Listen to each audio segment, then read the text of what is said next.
So let's take this example for motors. Silver example 1. So DC armature takes a current of 110 ampere at 480 volts. So the armature circuit resistance is 0.2 ohm. The machine has 6 poles and the armature is slap connected with 864 conductors. The flux per pole is 0.05 Weber. So calculate the speed and the gross torque developed by the armature. Now notice that in this DC motor, there is no diagram that is given. But if you will analyze the problem, you would say, or you may assume, that this is a shunt connected motor. Why? Because you have your terminal voltage equal to 480 volts.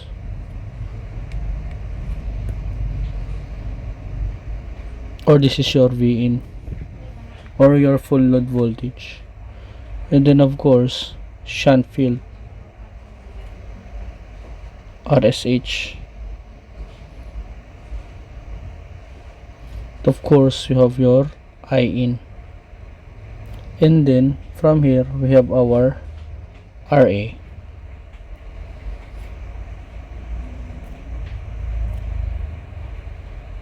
And then we have our EB, or our EM. And then there will be mechanical power that would be created into your EB. Now from this case, in the problem, the given was your IA, so therefore we can directly solve for our VA, wherein of course our VA is equal to IA multiplied by RA. When our IA is given as 110 ampere and our RA is equal to 0.2 ohms. Okay. So using our calculator,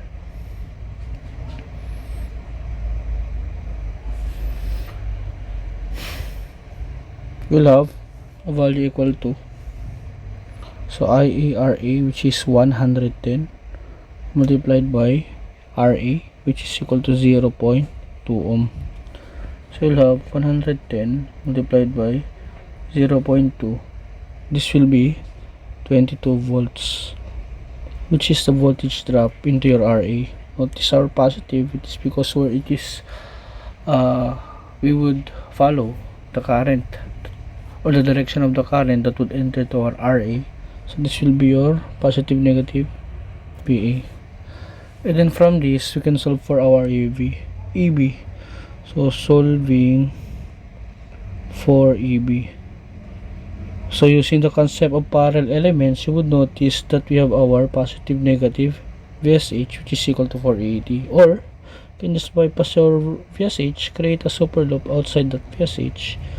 You will have, using mesh 1, from here we'll have positive EB plus your 480 terminal voltage, or your V in, minus I should say minus 480 plus VA equals 0. So from here you would have your EB is equal to 480 minus your VA, which is equal to 22 volts. This will be equal to 480 minus 22. You will have an answer equal to 458 volts. That would be your EB. Now if you already have your EB, the next thing to do is to calculate the speed. Okay, now take note that the problem, or the our motor has 6 pole. It is slap connected with 864 conductors.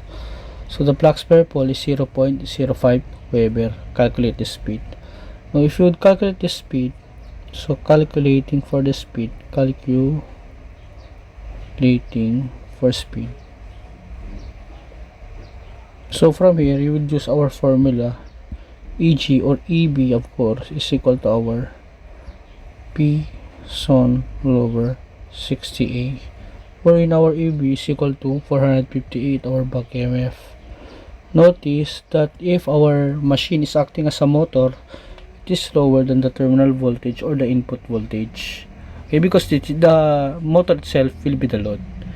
Okay, because of the copper losses. Okay, so from here I will have 458 is equal to my P, which is equal to 6, multiplied by our Z, which is equal to 864, multiplied by our phi, which is equal to 0.05, multiplied by our N. Okay, divided by our 60, multiplied by our A. But what is our A?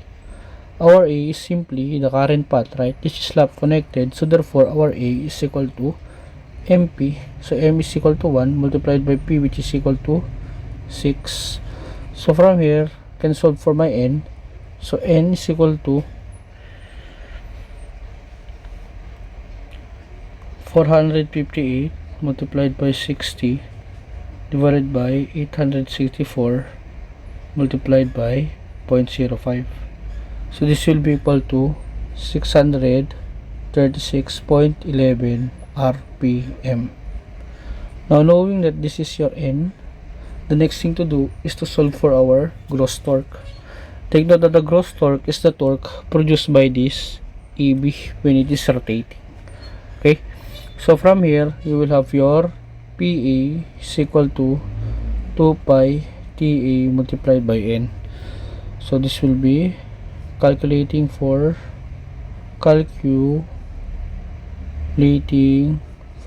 TA.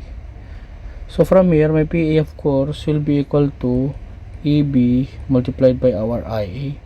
But what is our EB? Our EB was solved as 458 multiplied by my IA, which is equal to 110, right? So therefore we will have 458 multiplied by 110. This is equal to 50,380 watts. Okay, now from here the next thing to do is of course is to use our formula. PA is equal to 2 pi TA N all over 60. So from here I will substitute the value of my PA, which is equal to 50,380, which is equal to 2 pi multiplied by my TA multiplied by speed at this rated voltage, which is equal to 480 volts. Okay, or the input voltage, which is equal to 636 I should say 636.11 RPM divided by 60. Okay, so from here I will have my TA in Newton meter, which is equal to 50,380 multiplied by 60 divided by 2 pi multiplied by 636.11. So we have value equal to 756.3056 31 Newton meter. That would be your TA. Okay.